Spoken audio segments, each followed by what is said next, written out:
بسم اللہ الرحمن الرحیم۔ اصول الشاشی کا 8واں باب ہے، نص کی 4 قسمیں۔ سبق نمبر 4 میں خوش آمدید۔ آج کے سبق کے اندر ہم عبارت النص کی بقیہ مثالیں پڑھیں گے۔ وَيَتَفَرَّعُ مِنْهُ أَنَّ مَنْ ذَاقَ شَيْئًا بِفَمِهِ لَمْ يَفْسُدْ صَوْمُهُ فَإِنَّهُ لَوْ كَانَ الْمَاءُ مَالِحًا يَجِدُ طَعْمَهُ عِنْدَ الْمَضْمَضَةِ لَا يَفْسُدُ بِهِ الصَّوْمُ وَعُلِمَ مِنْهُ حُكْمُ الِاحْتِلَامِ وَالِاحْتِجَامِ وَالِادِّهَانِ لِأَنَّ الْكِتَابَ لَمَّا سَمَّى الْإِمْسَاكَ اللَّازِمَ بِوَاسِطَةِ الْانْتِهَاءِ عَنِ الْأَشْيَاءِ الثَّلَاثَةِ الْمَذْكُورَةِ فِي أَوَّلِ الصُّبْحِ صَوْمًا فَعُلِمَ أَنَّ رُكْنَ الصَّوْمِ يَتِمُّ بِالْانْتِهَاءِ عَنِ الْأَشْيَاءِ الثَّلَاثَةِ وَعَلَى هَذَا يُخَرَّجُ الْحُكْمُ فِي مَسْأَلَةِ التَّبْيِيضِ فَإِنَّ كَيْدَ الْإِتْيَانَ بِالْمَأْمُورِ بِهِ إِنَّمَا يَلْزَمُ عِنْدَ تَوَجُّهِ الْأَمْرِ وَالْأَمْرُ إِنَّمَا يَتَوَجَّهُ بَعْدَ الْجُزْءِ الْأَوَّلِ بِقَوْلِهِ تَعَالَى ثُمَّ أَتِمُّوا الصِّيَامَ إِلَى اللَّيْلِ۔ ترجمہ دیکھ لیں۔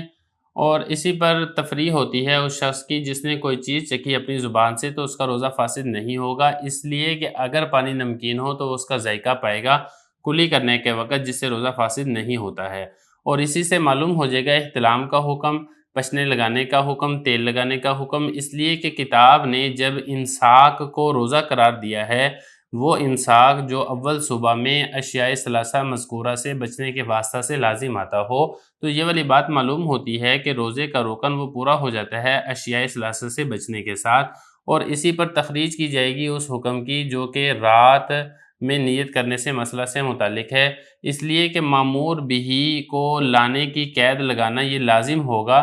جب امر متوجہ ہو، اور امر متوجہ ہوتا ہے پہلے جز کے بعد اللہ تعالیٰ کے اس فرمان کے ساتھ ثم اتموا الصیام الی اللیل۔ عبارت ہو چکی ہے، ترجمہ ہو چکا ہے، اب چلتے ہیں اس کی تشریح کی طرف۔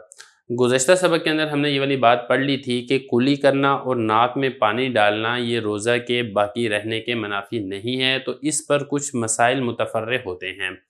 پہلا مسئلہ یہ ہے کہ روزے کی حالت میں اگر کسی نے زبان سے کوئی چیز چکھ لی، شرط یہ ہے کہ وہ حلق سے نیچے نہ اتری ہو، تو اس سے روزہ نہیں ٹوٹے گا، روزہ اس سے برقرار رہے گا۔ اب یہ والی بات کیسے ثابت ہوتی ہے؟ یہ والی بات ثابت ہوتی ہے کلی کرنے سے، کیونکہ جب کلی کرنا روزے کے اندر جائز ہے تو کلی بعض اوقات نمکین پانی سے بھی کی جاتی ہے، پانی کے اندر نمکین ہوتا ہے پانی، تو جب نمکین پانی ہوگا تو اس کا ٹیسٹ اور اس کا ذائقہ جو ہے وہ معلوم ہوتا ہے انسان کے منہ میں،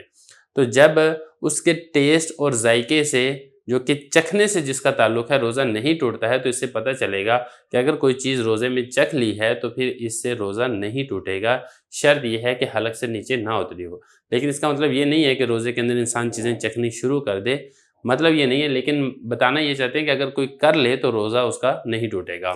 دیکھیں ذرا، یہ فرما رہے ہیں کہ کسی کے اوپر متفرع ہوتی ہے کہ جس نے کوئی چیز چکھ لی اپنے منہ کے ساتھ، منہ سے مراد زبان سے، تو اس کا روزہ فاسد نہیں ہوگا، اس لیے کہ پانی بعض اوقات نمکین ہوتا ہے جس کا وہ ذائقہ پاتا ہے کلی کرنے کے وقت، جس سے روزہ فاسد نہیں ہوتا ہے۔ دوسرا مسئلہ جو یہاں پر متفرع ہوتا ہے وہ یہ ہے کہ اللہ تعالیٰ نے جب یہ کہا نا احل لکم لیلۃ الصیام الرفث، اس سے ہمیں احتلام کا حکم، پچنے لگانے کا حکم اور اسی طریقے سے تیل لگانے کا حکم بھی معلوم ہو جائے گا کہ ان تینوں کام کرنے سے روزے پر کوئی اثر نہیں پڑے گا، کیونکہ اللہ تعالیٰ نے جن 3 چیزوں سے بچنے کو روزہ قرار دیا ہے وہ 3 چیزیں ہیں: کھانے سے بچنا، پینے سے بچنا اور جماع سے بچنا۔ لہذا ان 3 چیزوں سے بچنا تو لازم اور ضروری ہوگا روزے کے باقی رہنے کے لیے، اور ان 3 چیزوں کے علاوہ ہیں، مثال کے طور پہ احتلام ہو جاتا ہے، یا اسی طریقے سے پچنے لگاتے ہیں، یا اسی طریقے سے تیل لگایا جاتا ہے، تو اس سے روزہ فاسد نہیں ہوگا۔ ایک وجہ اور بھی ہے، وہ یہ ہے کہ روزے کا جو فساد ہے وہ ہوتا ہے یا تو معدے تک کوئی چیز پہنچ جائے، یا دماغ تک کوئی چیز پہنچ جائے،